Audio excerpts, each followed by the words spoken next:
Olá pessoal, tudo bem? Como vão vocês? Sejam todos bem-vindos ao nosso canal Direito e Família Atual. Hoje eu vou conversar com vocês um pouquinho a respeito da questão das cartas de sentença e dos formais de partilha, que é o resultado do processo quando a gente termina tanto as separações, os divórcios ou mesmo os inventários. O pessoal tem tido algumas dúvidas com relação ao que acontece após o registro desses documentos no cartório de registro de imóveis. Eu creio que eu já falei algumas vezes a respeito disso com vocês, mas talvez não tenha ficado claro o suficiente e as pessoas têm algumas dúvidas mesmo do que acontece depois que esses documentos são registrados lá no cartório de registro de imóveis.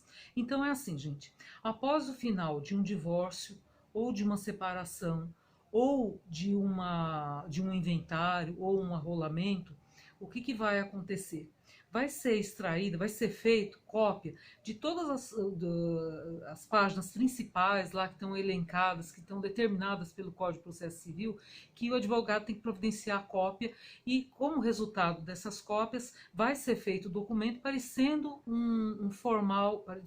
parecendo um processo. Na verdade, é a cópia das peças principais desse processo. Um minutinho que eu vou mostrar um para vocês. Olá, gente. Então eu estava falando para vocês que ao final de um processo vai sair um documento que recebe o nome, quando é inventário formal de partilha, quando é separação ou divórcio, ele recebe o nome de carta de sentença. Eu tenho uma aqui para entregar para um cliente, logicamente estou protegendo os dados aqui do meu cliente, mas esse é o documento, vejam vocês, né? Na verdade, ele é igualzinho um processo que a gente tinha antigo. Antes dos processos digitais, nós tínhamos os processos físicos que tinham esse formato, né? Então, aqui dentro tem cópia, ó, cópia das folhas do processo. São as folhas principais, os documentos principais daquele processo que tramitou em juízo. E aí, o advogado indica quais as folhas que ele quer, né? Manda autenticar pelo Tribunal de Justiça e ao final sai esse documento aqui. Muito bem. Esse documento aqui, ele deve ser levado ao cartório de registro de imóveis que diz respeito àquele determinado bem ou aqueles determinados bens que precisam ser registrados. Então, algumas dúvidas têm surgido com relação aos inscritos aqui do canal. O que acontece após isso? Muito bem. De posse desse documento, o advogado chama o cliente dele no escritório e entrega esse documento avisando para ele, olha, o quanto antes leva para registrar e tudo mais.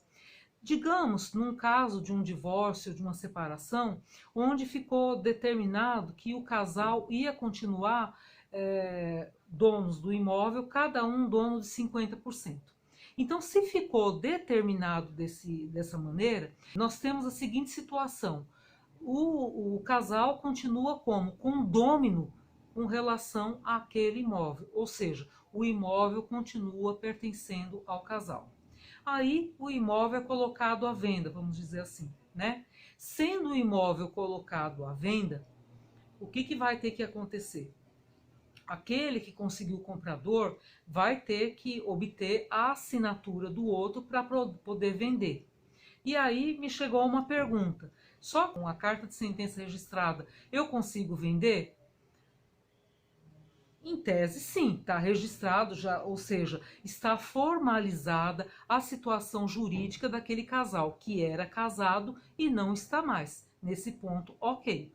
Só que para fazer a venda, eu preciso de um outro instrumento, um instrumento apropriado para a venda. Então, vamos ver. Se essa venda vai ser feita de forma parcelada, a pessoa vai dar uma entrada e vai continuar pagando, vai ser feito um contrato particular e tudo mais, e ela vai fazer ou com advogado, ou no cartório, seja lá como for, vai ser feito um outro documento, tendo como base o documento que tinha aqui, mas veja só, isso aqui é o resultado do divórcio.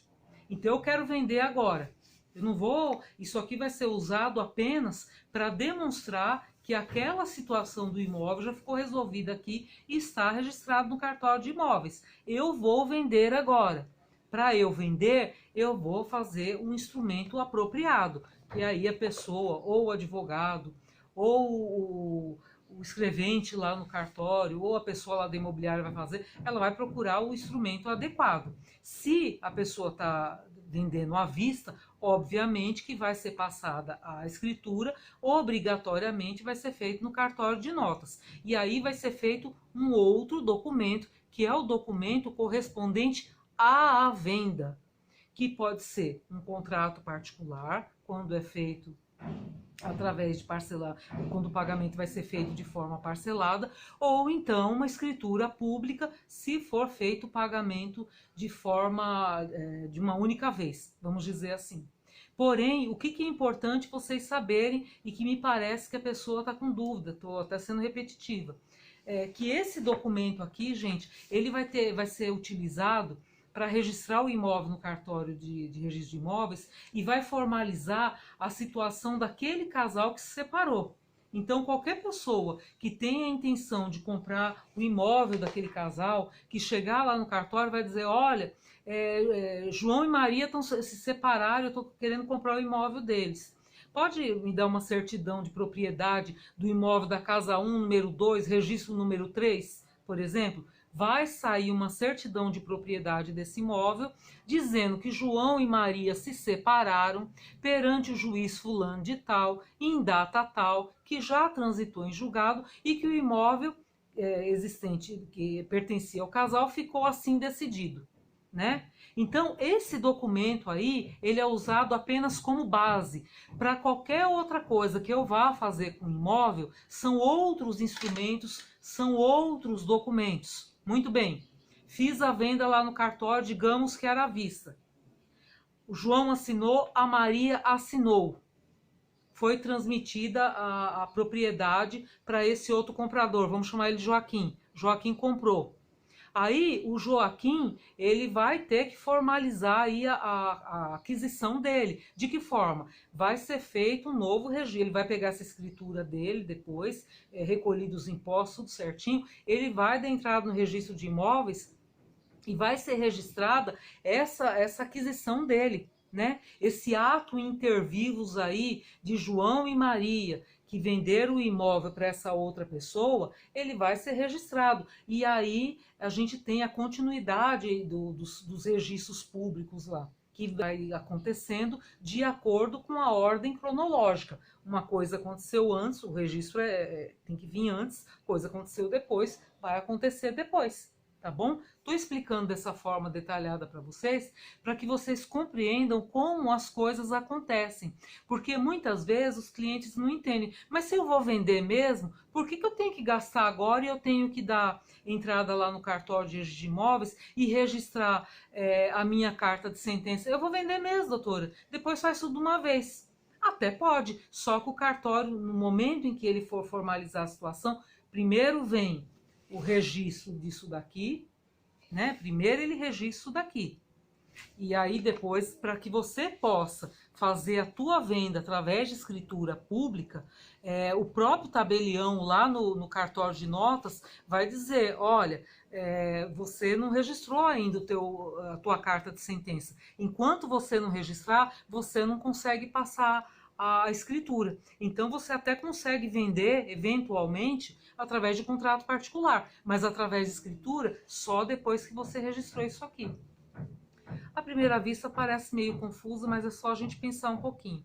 Registro isso daqui, através disso daqui eu consigo fazer as vendas. E todas as vendas que forem feitas com relação a essa propriedade, o que vai acontecer? Eu tenho que ir lá e registrar no cartório de registro de imóveis. Por quê? Porque o imóvel tem uma identidade, né? E para que essa identidade esteja sempre atualizada e para que se saiba quem é o novo proprietário, eu tenho que dar entrada no cartório de registro de imóveis, porque através daí é dada publicidade dos atos que aconteceram. Tanto é verdade que qualquer pessoa que queira saber quem é o dono daquele imóvel, ela vai lá e solicita uma certidão de propriedade. aí aparece todo o histórico do imóvel. Olha, o imóvel era de João e Maria se divorciaram em data tal, assim, assim, assado, ficou dividido dessa maneira, depois João e Maria, por escritura pública, venderam para Joaquim, Joaquim agora pode estar vendendo para Manuel, vocês entenderam? Então é dessa forma que as coisas acontecem,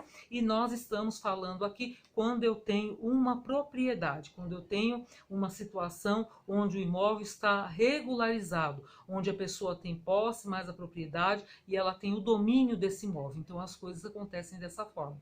Tá bom, gente? Num próximo vídeo a gente vai falar a respeito de quem paga o quê, tá bom? Que também é objeto de dúvida. Eu peço a vocês, caso tenha sido interessante para vocês a informação, que vocês deixem o gostei de vocês aqui, o joinha de vocês aqui pro meu vídeo, que vocês compartilhem. Se você é novo no canal, te convido a se inscrever, né, para que você possa receber as nossas notificações e saiba o material que a gente vem publicando aqui. Convido vocês também a darem uma passeada aí pelas playlists que tem no canal, que tem uma série de assunto interessante que pode vir a ser objeto do interesse de vocês aí, numa situação que talvez já existente, né? Caso de separação, divórcio, com quem fica o único imóvel na separação, tudo isso me parece bastante interessante, então faça uma visitinha aí nos outros vídeos que tem no canal. Tá bom, gente? Agradeço vocês por terem me assistido e eu encontro vocês no nosso próximo conteúdo. Tchau, gente. Fiquem com Deus. Até mais.